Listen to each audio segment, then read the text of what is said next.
الحمدللہ رب العالمین۔ ارشاد فرمایا یا ایھا الذین آمنوا، اے ایمان والو۔ تو اس خطاب میں اللہ رب العزت کی طرف سے بہت پیار ہے، اس ایمان کے رشتے کا اظہار ہے۔ اس اپنائیت کے اظہار کے بعد فرمایا کتب علیکم الصیام، تمہارے اوپر روزوں کو فرض کر دیا گیا۔ مقصد کہنے کا یہ تھا کہ اے ہماری محبت کا دعویٰ کرنے والو، تم ایک مہینے کے لیے ہر طرف سے اپنی نظریں ہٹا لو، تم ایک مہینہ کے لیے نفسانی لذتوں کو ہماری خاطر قربان کر دو۔ اور دنیا کا دستور بھی یہی ہے کہ کچھ لینے کے لیے کچھ دینا پڑتا ہے، یہ اصول ہے۔ آپ بیج ڈالیں گے تو آپ کو درخت ملے گا، قیمت ادا کریں گے تو کوئی چیز ملے گی، عمل ہوگا تو رد عمل بھی ہوگا۔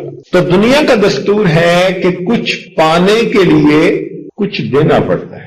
تو مقصد یہ تھا کہ اے ہماری محبت کا دعویٰ کرنے والوں، اگر تم ہم سے ملاقات کرنا چاہتے ہو، ہمیں راضی کرنا چاہتے ہو، تو پھر اس کا کچھ طریقہ ڈھونڈو، کوئی اس کی قیمت ادا کرو۔ اور اس کی قیمت بھی کتنی معمولی رکھی کہ ایک مہینہ کے لیے دن کے وقت کے اندر تم روزہ دار بن کر دو۔ کوئی مشکل شرط نہیں، کوئی کٹھن کام نہیں۔ محبوب اگر اپنی طرف بلائے تو پھر طالب اور محب تو سر کے بل چاہنے کو تیار ہوتا ہے۔ وہ کسی نے کہا تھا کہ میرے گھر کے راستے میں کوئی کہکشاں نہیں ہے، انہی پتھروں پہ چل کے اگر آ سکو تو آؤ۔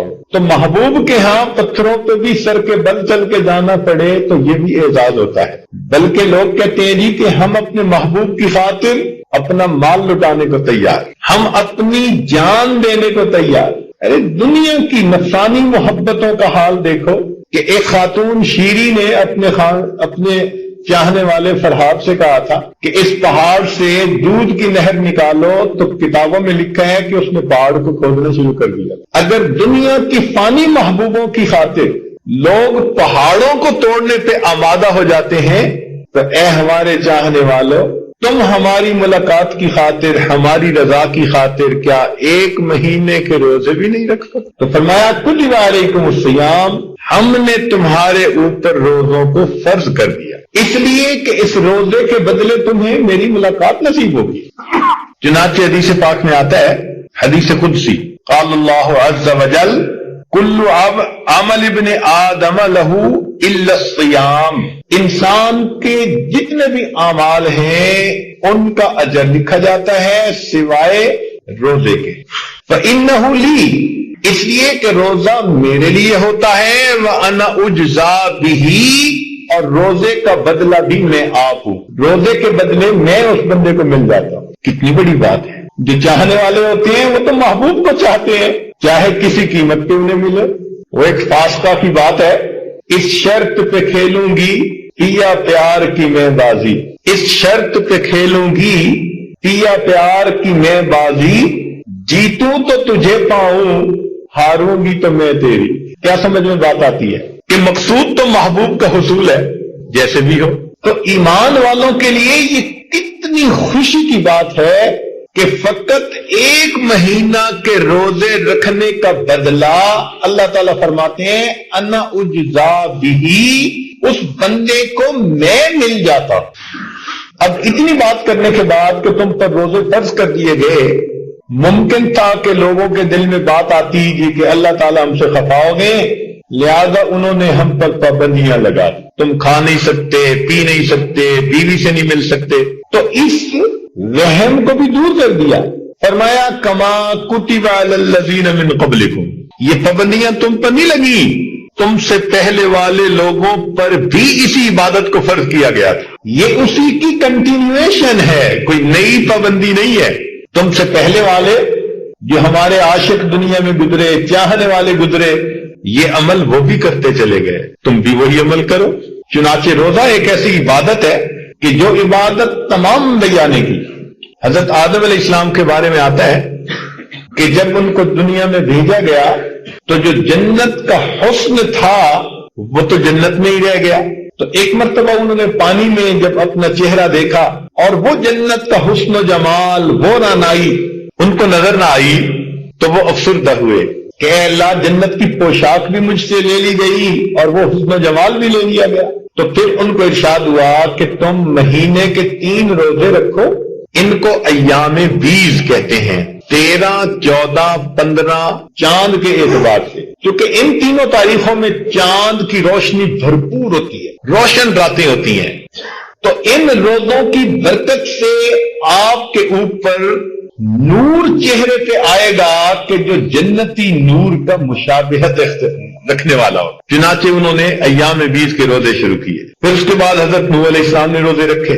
حضرت داؤد علیہ السلام کو اللہ تعالیٰ نے دنیا کی شاہی بھی دی اور پیغمبری بھی عطا کی، تو انہوں نے ایک دن روزہ، ایک دن افطار، ایک دن روزہ، ایک دن، سال کے 6 مہینے روزہ رہتے تھے۔ حضرت موسیٰ علیہ السلام جب کوہ طور پر گئے تو انہوں نے 40 دن روزے رکھے۔ حضرت یحییٰ علیہ السلام نے بھی روزے رکھے، حضرت عیسیٰ علیہ السلام نے بھی 2 مہینے روزے رکھے، اور تو اور ہندو براہمن بھی 24 روزے رکھتے ہیں، اور وہ اس کو برت کہتے ہیں۔ دینی دھرم میں بھی 40 دن کا روزہ۔ اب یہاں پر ایک نکتہ سمجھنے والا ہے کہ نبی علیہ السلام تو امی تھے۔ امی کا مطلب ہوتا ہے کہ جس نے کسی کے سامنے شاگرد بن کر تعلیم نہ پائی ہو، انہوں نے کوئی کتاب نہیں پڑھی تھی، تقابل ادیان کا جو ہے وہ مضمون نہیں پڑھا تھا، نہ ان کو کسی نے عیسائیت پڑھائی، نہ یہودیت پڑھائی، نہ اس سے پہلے کے انبیاء کے مذاہب کے بارے میں پڑھایا، مگر اللہ رب العزت کے پیارے محبوب نے کیا بات فرمائی؟ کما کتب علی الذین من قبلکم، جیسا کہ یہ روزے تم سے پہلوں پہ فرض کیے گئے۔ اب یہ کوئی بندہ ایسی بات نہیں کر سکتا جو جس کے پاس علم نہ ہو۔ کیسے کوئی دعویٰ کر سکتا ہے؟ اگر وہ دعویٰ کرے تو ممکن ہے کوئی آ کر کہے جی کہ فلاں قوم پر تو روزے نہیں تھے، مگر ایسی پکی بات فرمائی کہ جو 100% ٹھیک تھی۔ چنانچہ انسائکلوپیڈیا برٹنیکا اس کے اندر روزے فاسٹنگ کے عنوان کے تحت یہ لفظ لکھے ہوئے ہیں کہ ہمیں دنیا کا کوئی ایسا مذہب نہیں ملا جس کے اندر روزے نہ ہو۔ اس بات کو پڑھ کے نا دل اتنا خوش ہوا کہ پوری دنیا کے اندر تحقیق کرنے والے آج میرے آقا صلی اللہ علیہ وسلم کی سچائی کی تصدیق کر رہے ہیں، ان کی عظمت کا لوہا مان رہے ہیں کہ انہوں نے 1400 سال پہلے فرما دیا کما کتب علی الذین من قبلکم، ہم سے پہلے والوں پر بھی روزے فرض تھے۔ آج پتہ چلتا ہے کہ دنیا کی ہر عبادت کرنے والی قوم نے روزے رکھے، تو یہ ایک پیاری عبادت ہے۔ دیکھیے، ایک ہوتا ہے عبادت سے مال ملنا، عبادت سے دنیا کی شہرت ملنی، عبادت سے حور و قصور کا ملنا، جنت کا ملنا، سب فانی چیزیں ہیں، اور ایک ہے اس عبادت سے رب کریم کا مل جانا۔ اس سے بڑا انعام کوئی نہیں ہو سکتا۔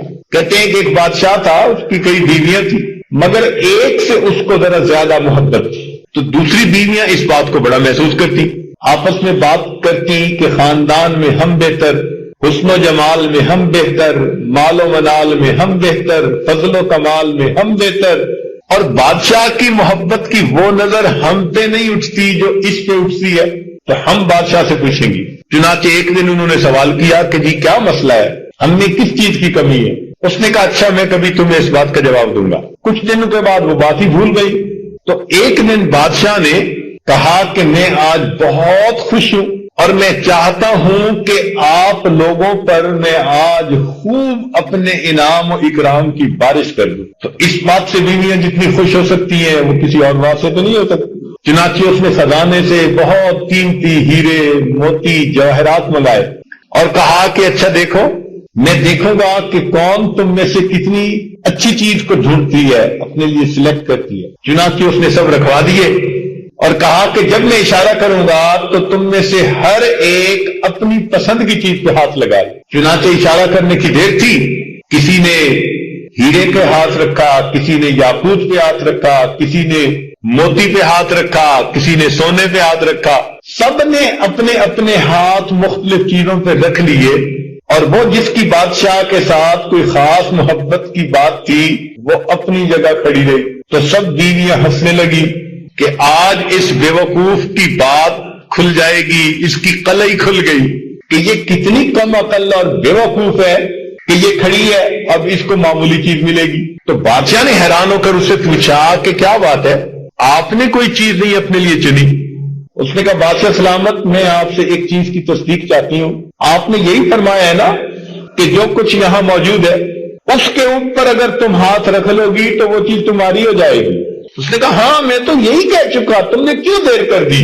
تو وہ آگے بڑھی اور اس نے بادشاہ کے کندھے پہ اپنا ہاتھ رکھ لیا، کہنے لگی بادشاہ سلامت جب آپ مجھے مل گئے یہ سب چیزیں مجھے مل گئی۔ تو بات تو ایسی ہے کہ جب روزہ رکھنے پر اللہ رب العزت بندے کو مل گئے تو پھر دنیا کی باقی نعمتیں تو خود بخود بندے کی اپنی ہو۔ اس لیے ارشاد فرمایا یا ایھا الذین آمنو، اے ایمان والو، کتب علیکم الصیام، تمہارے اوپر روزوں کو فرض کر دیا گیا، کما کتب علی الذین من قبلکم، جیسا کہ یہ روزے تم سے پہلے والوں پر فرض کیے گئے، لعلکم تتقون، تاکہ تم متقی بن جاؤ۔ اب ذہن میں یہ سوال پیدا ہوتا ہے کہ ٹھیک ہے ہمیں بھی حکم دیا، ہم سے پہلے والوں کا بھی حکم دیا، تو اس حکم کے اندر کوئی حکمت ہونی چاہیے، کوئی مقصد ہونا چاہیے، تو ساتھ مقصد بھی بتا دیا کہ اس سے ہمیں فائدہ نہیں کہ کوئی بجٹ میں کمی ہے اور اب تم اپنے خرچے کم کر لو، ایسی بات نہیں، ہمارے خزانوں میں کمی کا مسئلہ نہیں ہے، اس کا فائدہ بھی بندو تمہیں ہے۔ کون سا؟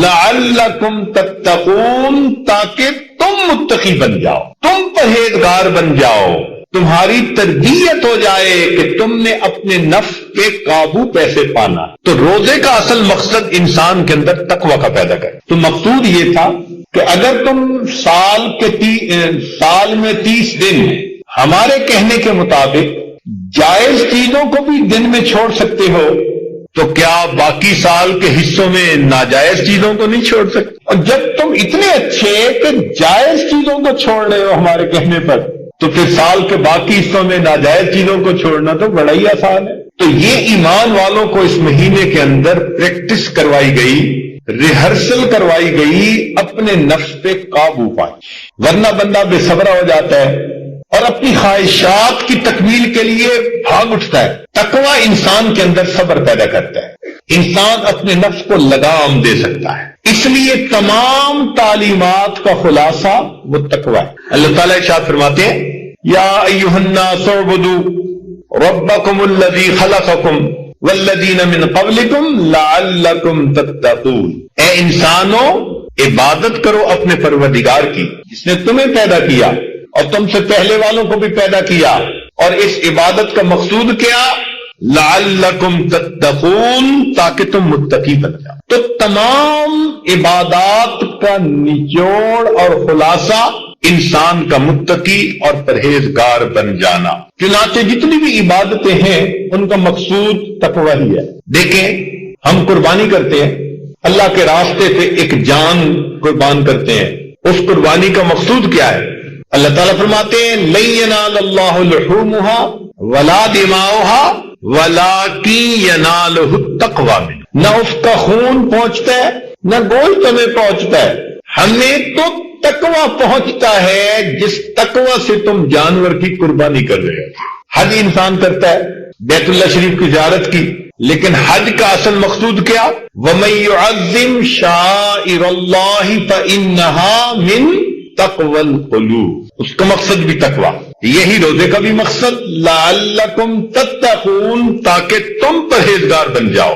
اس لیے انسان دنیا میں جو کام بھی کرے تقوی کی بنا پر، حتیٰ کہ اللہ کا گھر مسجد بنائے تو وہ بھی کس کے ساتھ؟ تقوی کے ساتھ۔ اللہ تعالیٰ فرماتے ہیں لمسجد اسس علی التقوی، ہر کام کا مقصود تقوی ہے۔ اس لیے اللہ تعالیٰ نے انسانوں کو نصیحت فرمائی۔ کبھی کبھی انسان نصیحت کرتا ہے نا دوسرے کو وصیت کے رنگ میں، تو اگر نصیحت وصیت کے رنگ میں کی جائے تو وہ بڑی اہم ہوتی ہے۔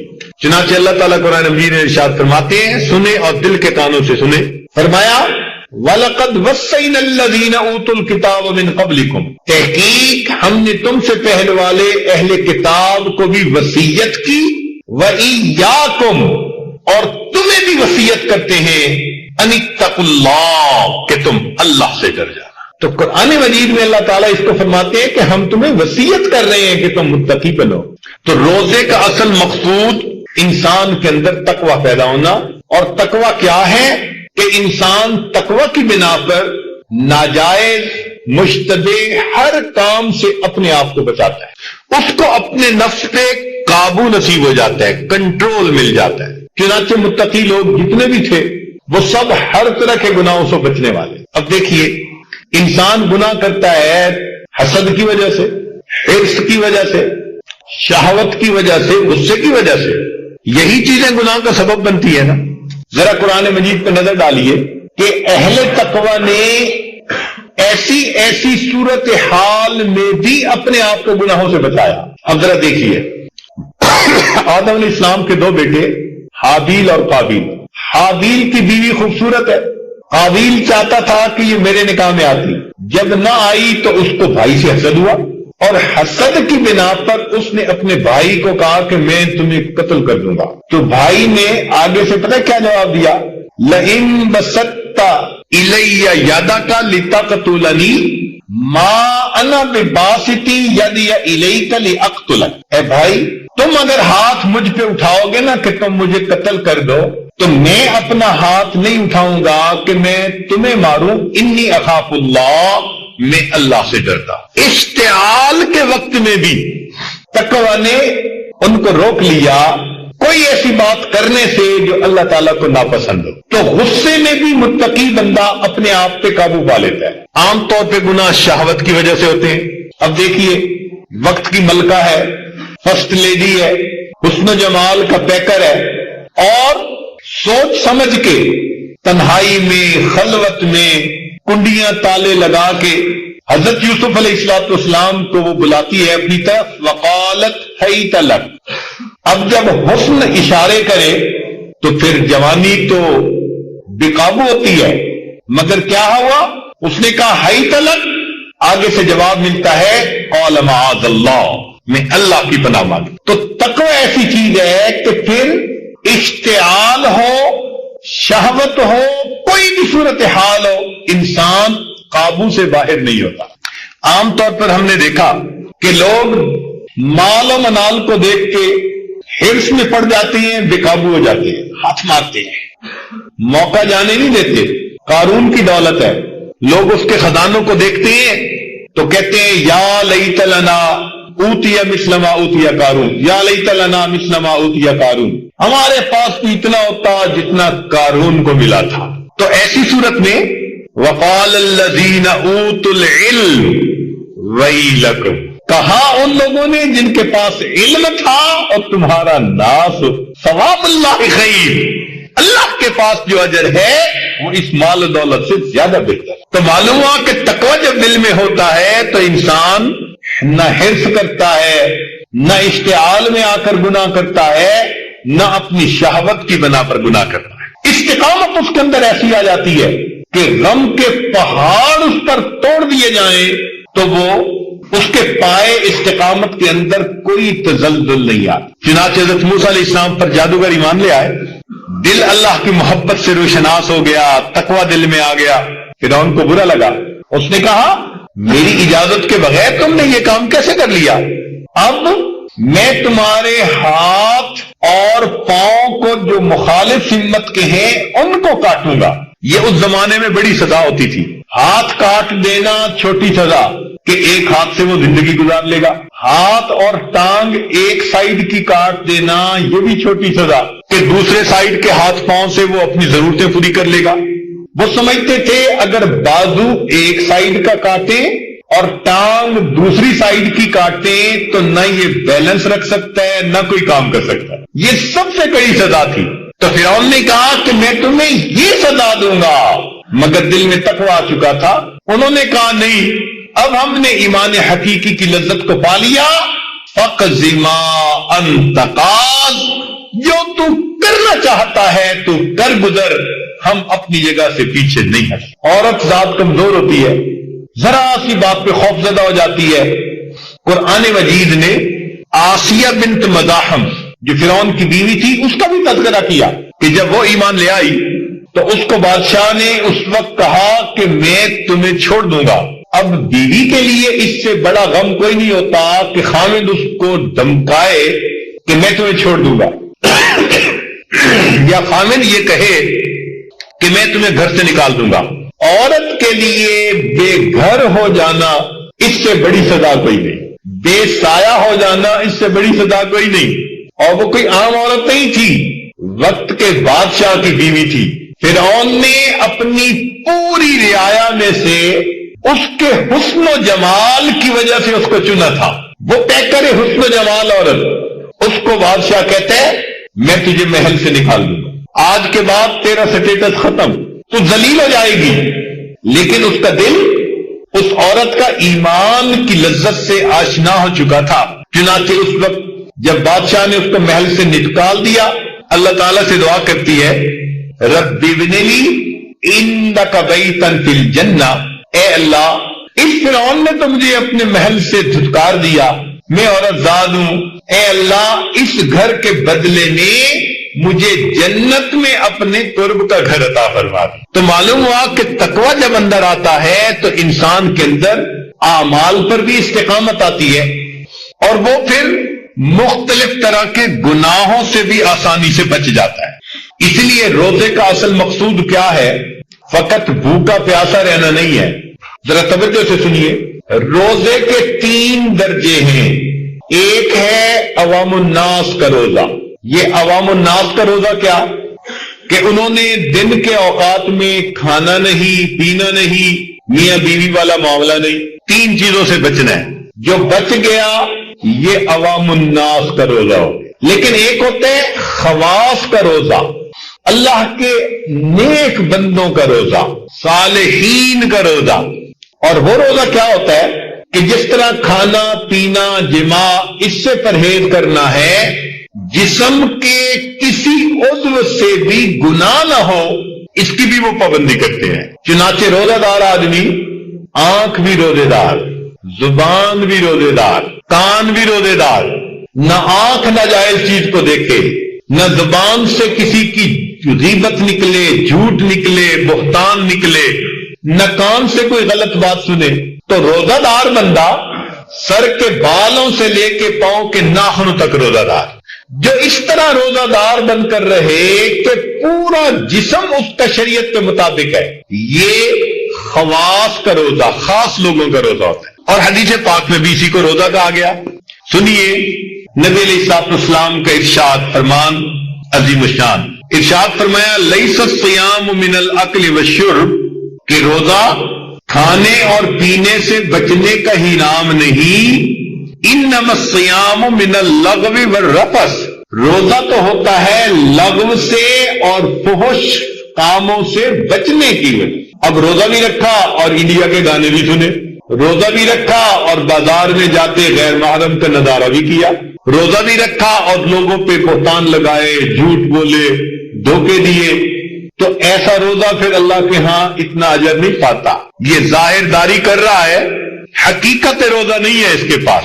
اس لیے حدیث پاک میں نبی علیہ السلام نے فرمایا اگر کوئی روزہ دار ہو اور دوسرا بندہ اس سے جھگڑا کرنا چاہے فَلْيَقُلْ إِنِّي صَائِمٌ، اس کو کہہ دینا چاہیے بھائی میں روزہ دار، میں نہ تیرے ساتھ جھگڑ سکتا ہوں نہ کوئی اونچی بات کر سکتا ہوں، تمہیں کہہ دینا چاہیے انی صائم، میں روزہ دار۔ تو معلوم ہوا کہ روزے کا اصل مقصود کیا؟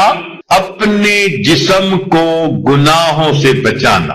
ایک حدیث پاک میں آتا ہے من لم یدع قول الزور والعمل به فلیس له حاجۃ فی ان یدع طعامہ وشرابہ، جو بندہ جھوٹ اور اپنے عمل کے کھوٹ کو نہیں چھوڑتا، اللہ کو کوئی پرواہ نہیں اس کے بھوکا اور پیاسا رہنے کی۔ چنانچہ ایک حدیث پاک میں فرمایا گیا رب صائم حظہ من صیامہ الجوع والعطش، کتنے روزہ دار ایسے ہوتے ہیں جن کو روزہ میں بھوکا اور پیاسا رہنے کے سوا اور کچھ نصیب نہیں ہوتا۔ تو ویسے تو روزہ دار ہیں اور کم تول رہے ہیں، ملاوٹ کر رہے ہیں، رشوت لے رہے ہیں، بہتان لگا رہے ہیں، غیبت کر رہے ہیں، ایسے بندے کے بھوکا پیاسا رہنے کی اللہ کو کیا ہے؟ تو معلوم ہوا کہ روزے کا اصل مقصود بھی یہی کہ ہم سر کے بالوں سے لے کر پاؤں کے ناخنوں تک اللہ رب العزت کی حکموں کے فرما بردار بن کر رہے ہیں۔ اس لیے روزہ ایک ایسا عمل ہے جو قیامت کے دن شفاعت کرے گا۔ یاد رکھنا قیامت کے دن نبی اسلام شفاعت فرمائیں گے، قیامت کے دن قرآن شفاعت کرے گا، اور قیامت کے دن انسان کا صیام اس کی شفاعت کرے گا۔ الصیام والقرآن یشفعان للعبد یوم القیامہ۔ تو اس روزے کو ہم جتنا کامل روزہ بنا کر رہیں گے، یہ قیامت کے دن اللہ کے حضور ہماری شفاعت کرے گا۔ حدیث پاک میں آتا ہے ایک گیٹ ہے جنت میں جس کا نام ہے باب الریان، آواز دی جائے گی، لوگوں جو تم میں سے اچھا روزہ رکھنے والے تھے وہ سارے اس گیٹ سے جلدی چلے جائیں۔ اس کا ہمیں اندازہ اس وقت ہوتا ہے کہ جب آپ کبھی یورپ کا سفر کریں نا، تو وہاں جب جاتے ہیں نا پاسپورٹ کنٹرول پہ، تو چونکہ یورپ کے سب ممالک اب ایک ملک بن گئے، شینجن سٹیٹس بن گئی، تو اپنے ملکوں کے لوگوں پہ آنے جانے کی کوئی پابندی نہیں، ایک ہی فلائٹ سے اترتے ہیں ہم، تو ایک خاص دروازہ ہوتا ہے، اس کے اوپر لکھا ہوتا ہے کہ جو ان ملکوں کے لوگ ہیں وہ بغیر پاسپورٹ چیک کروائے سیدھے چلے جائیں، اور ہم جو دوسرے ملکوں کے ہوتے ہیں ہمیں پاسپورٹ کنٹرول پہ جانا پڑتا ہے۔ جب کبھی میں ایسی صورتحال میں جاتا ہوں تو مجھے یہ حدیث یاد آتی ہے کہ جس طرح 300 بندے جہاز سے اترے اور 10-15 بندے جو ہمارے ان ملکوں کے تھے وہ تو کھڑے ہو گئے جی کہ آپ سے سوال پوچھا جائے گا، تفتیش ہوگی، پھر جا سکیں گے، اور جو فلاں پاسپورٹ رکھنے والے ہیں وہ بغیر چیک کے سیدھا چلے جائیں۔ تو ایسے ہی لگتا ہے کہ قیامت کے دن جنت کے دروازوں میں سے بھی ایک خاص دروازہ ہوگا باب الریان، آواز دی جائے گی کہ روزہ رکھنے والے کہاں ہیں، اگر موجود ہیں تو وہ بغیر کسی رکاوٹ کے سیدھے جنت میں چلے جائے۔ تو اس لیے اس روزے کو صحیح انداز سے رکھنے کی کوشش کریں، ایسا نہ ہو کہ قیامت کے دن فقط بھوک پیاس ملے اور کہا جائے کہ تیرا روزہ تو تھا ہی نہیں، تو روزے رکھ کے بھی جھوٹ بولتا تھا اور غیبتیں کرتا تھا اور دھوکے دیتا تھا، لوگوں کے دل دکھاتا تھا، تیرے روزے کی ہمیں پرواہ نہیں۔ ایسا نہ ہو کہ یہ عمل ہمارے منہ پہ واپس مار دیا جائے۔ اب اس کے لیے ہمیں چاہیے کہ ہم اپنے دل میں خوف اور رجا رکھیں۔ خوف کہتے ہیں ڈر کو، اور رجا کہتے ہیں امید کو، یعنی ڈرے بھی صحیح کہ کہیں ہمارا روزہ رد نہ کر دیا جائے، اور امید بھی رکھیں کہ جب اللہ نے ہمیں توفیق دے دی تو بادشاہ اور سخی در پہ بلا کے تو کسی کو خالی نہیں واپس بھیجتے، جس کو نہیں دینا ہوتا اس کو وہ آنے ہی نہیں دیتے، دروازے پہ ہی نہیں آنے دیتے۔ دروازے پہ بلا کے خالی بھیج دینا یہ سخی کی شان کے خلاف ہوتا ہے۔ تو جب رب کریم نے زندگی میں رمضان کے روزے رکھنے کی توفیق دے دی تو یہ اس بات کی دلیل کہ اللہ رب العزت کا ارادہ خیر کا ہے۔ تو امید بھی رہے اور دل میں ڈر بھی رہے، اور ایک کام اور بھی کرے کہ ان روزوں کی قبولیت کے لیے کوشش بھی کرے اور دعا بھی کرے۔ کوشش سے کیا مراد کہ اپنے روزے کو بچانے کی کوشش کرے۔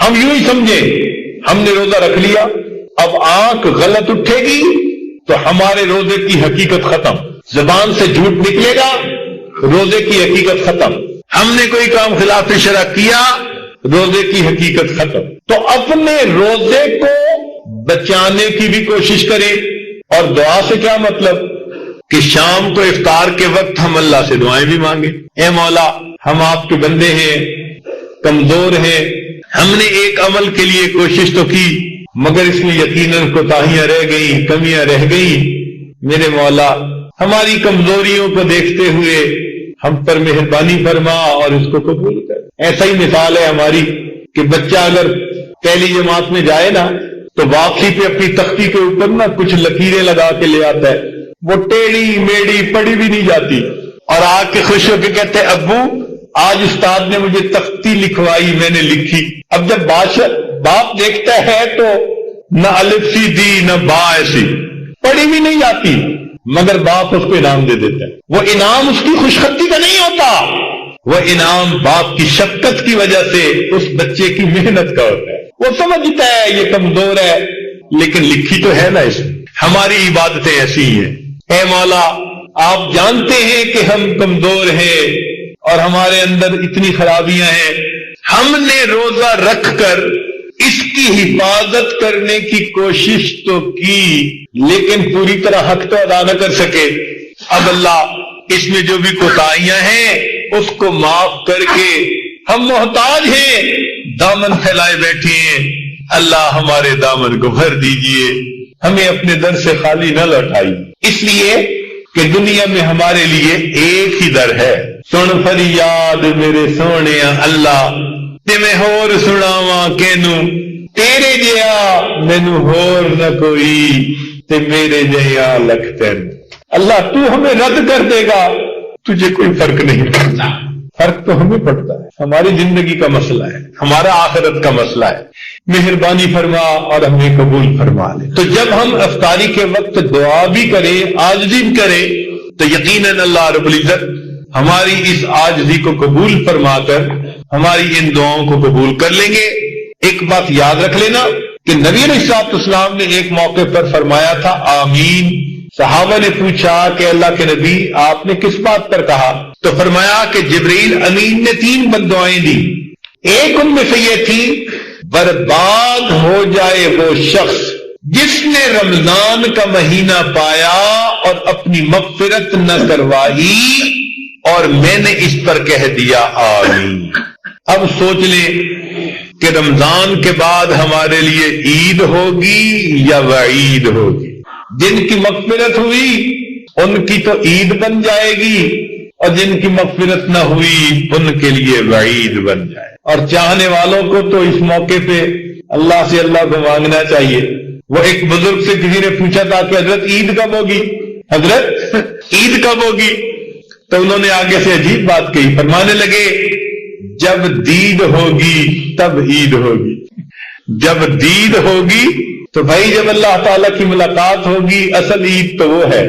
لیکن روزہ دار آدمی کو اس مہینے کے روزے رکھنے پر اللہ تعالیٰ کا اگر وصل نصیب ہو گیا تو اس روزے دار کی بھی واقعی رمضان کے بعد عید ہوگی.